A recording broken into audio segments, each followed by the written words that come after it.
We want to turn now to politics and former Vice President Mike Pence, who joins us from Indiana this morning. Mr. Vice President, thank you so much for being here. Thank you, Nancy. Thanks for having me on. Absolutely. I want to start with this shooting in Jacksonville. You know, here we are. It's the eve of the 60th anniversary of the March on Washington, and yet we're appearing to witness a rise in racial hatred, in white supremacy across the country. What can you do? What can your party do? What can the nation do to address this?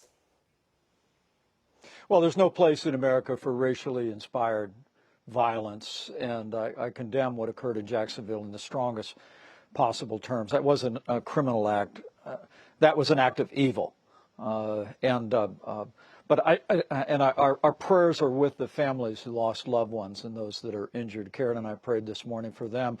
And as a Marine Corps family, we also prayed for the families of our Marines that were lost and injured in the Osprey crash. We believe in prayer at our house, Nancy. But look, this issue of mass shooting is one that I think we need leadership in this country afresh. I will tell you that I believe that there's a series of steps that we can take, providing law enforcement with the support that they need, ending this long experiment of defunding the police by the American left. I think we need to provide federal funding to provide armed guards at all of our public and private schools. We need a commitment to institutional health care in this country that I've called for many months ago. But at the end of the day, I also believe that justice delayed is justice denied, and I'm calling for an expedited federal death penalty for anyone engaged in a mass shooting like took place in Jacksonville, or frankly, like the shootings that took place at a baseball park and at a football game. We've got to send a message to anyone that has evil in their hearts that there is no chance for them to spend the rest of their life behind bars, that they're going to meet their fate in months, not years. And I believe an expedited due process, a federal death penalty for those that engage in the kind of mass shootings that claim lives in Jacksonville yesterday is an idea whose time has come. Understood. Let's turn to the Republican primary. There was a moment that a lot of people will remember from the debate the other day, and that was when all of the candidates were asked whether they thought you did the right thing on January 6, 2020. Let's listen quickly to how some of them responded. Vice President Pence did the right thing. Mike Pence did the right thing on January 6th. Mike Pence stood for the Constitution. Absolutely. He did the right thing.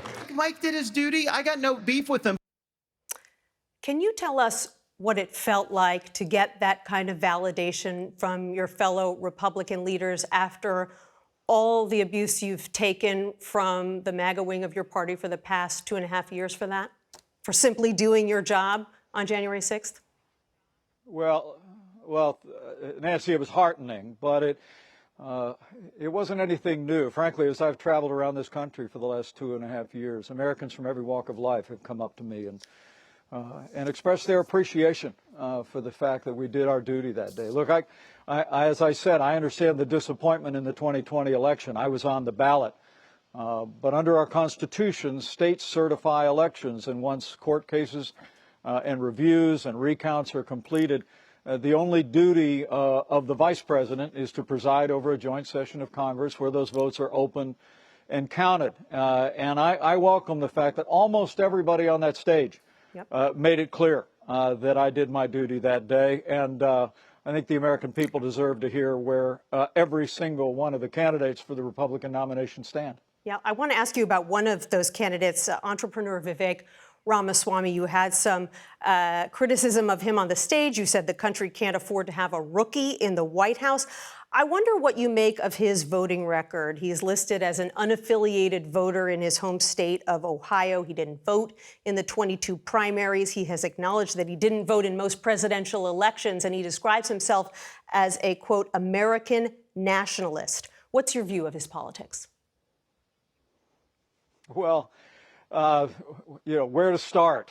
We had a good, vigorous debate, which is which is why you have primaries, Nancy, and I welcome the chance to contrast my longstanding commitment to the conservative agenda and frankly, the fact that I believe in all humility that I'm the most qualified and the most tested candidate in this race, not only with Vivek, who I've known for several years, but for everybody else on the stage. I mean, look, I think this country's in a lot of trouble. I think Joe Biden, from that disastrous withdrawal in Afghanistan 2 years ago this week to his policies that launched the worst inflation in 40 years. Mortgage rates went up to a 22-year high yesterday, burdening families, their war on energy, the crisis at the border, the assault on our liberties. Now is the time, I believe, for leadership that knows how to move the Congress, knows how to move an administration, but also has led a state and made the hard choices of a chief executive at the state level. And so I was happy to contrast that. With regard to his voting record. We're talking about Ramaswamy here, if you don't mind, Mr. Vice President. He said that he would pardon Mr. Trump. You were one of 6 candidates on the stage who said that you would support Mr. Trump even if he is convicted of a felony. Why do you feel that way, especially since you also said on the stage that you felt that he asked you to put him before the Constitution? Why should someone like that be president? Well, look, I signed a pledge to be on that stage to say that I'd support the Republican nominee. I remain confident, more confident after Wednesday night, that the Republican nominee will not be the former president, that we're going to give the American people a standard bearer for the GOP that's going to be able to lead us to victory against Joe Biden and the radical left. But so, I raised my hand just to say that I'll support the Republican nominee because, Nancy, I could never support Joe Biden. I mean, Joe Biden's policies have been disastrous. He and his family are under an ethical cloud themselves. And frankly, Joe Biden has trampled on the Constitution of the United States. He's failed to faithfully execute our laws at the southern border of the United States, created the worst crisis in American history. And that student loan giveaway, where he was going to ask truck drivers to pay their taxes to pay off the student loans of graduate students, was essentially an unconstitutional power grab that I rejected. So I'll support the Republican nominee, and I'm going to continue to work my heart out to make sure that it's me. Mr. Vice President, we'll be looking forward to the next debate and seeing you there. Appreciate you joining us this morning. Thank you, Nancy. Good to be with you.